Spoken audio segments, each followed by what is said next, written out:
Audrey, thank you. Connecticut state budget battle continues. The budget was passed last week, but now a ruling could come down as early as today on a lawsuit seeking to block the budget. So here to discuss the latest issues is our weekly guest, radio talk show host Lisa Wexler. Good to see you again, Lisa. Good morning. So let's talk about this. There's a lawsuit right now. The lawsuit basically says that the budget violates a 1992 law. They're basically saying this isn't a balanced budget because we have this concession or these concessions over here, so it's not really a balanced budget. It's not balanced because the concessions were not agreed to ahead of time. But, you know, if we really were a state that cared about the balanced budget, we wouldn't have gotten into this problem to begin with. So I always wonder, is it a chicken or egg approach? Len Suzio has signed on to this. He was elected in a special election. He's a new Republican from Meriden. There's another Republican who signed on to this, as well as this Liberty New Profit, this group with Tom Scott. Sure.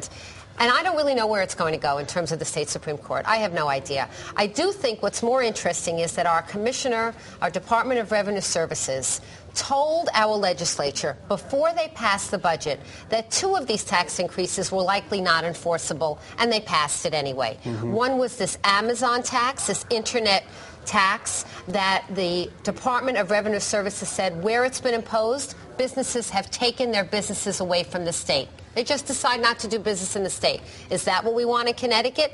Probably not. And the other one was the tax on cosmetic services, medical services, and our tax department said, I don't know, with HIPAA requirements and privacy requirements, can we go into patients' medical records and enforce a tax on cosmetic procedures? So even with that, they passed the taxes. I mean, this is the highest tax increase in Connecticut history.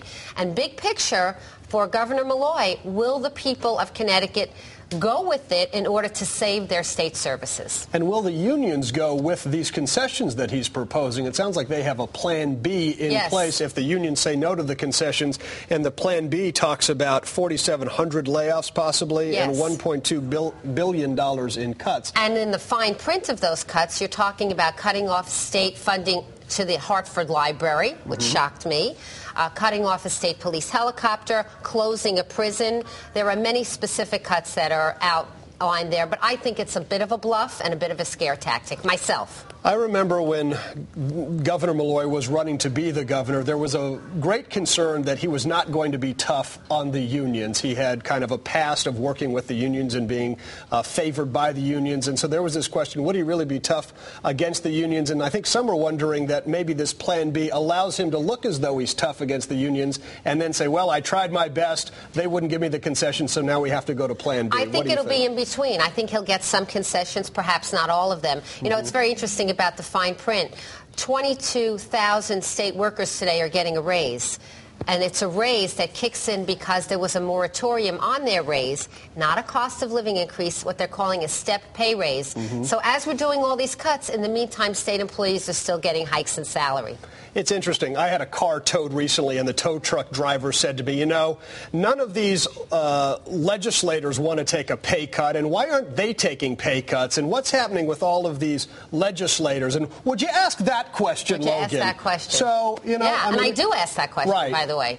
And when I ask that question, I get, you know, like the kind of sort of political answers that you would expect, which are no answer at all.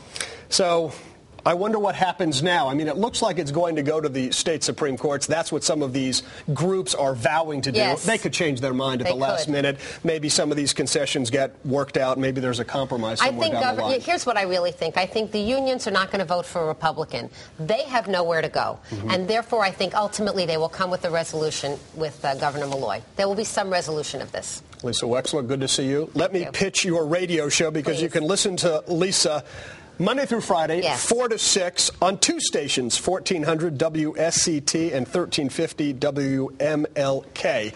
There you go. Lisa Wexler. Thanks for coming on the program. Pleasure. It's always fun to talk to you. Quick break, back in a moment.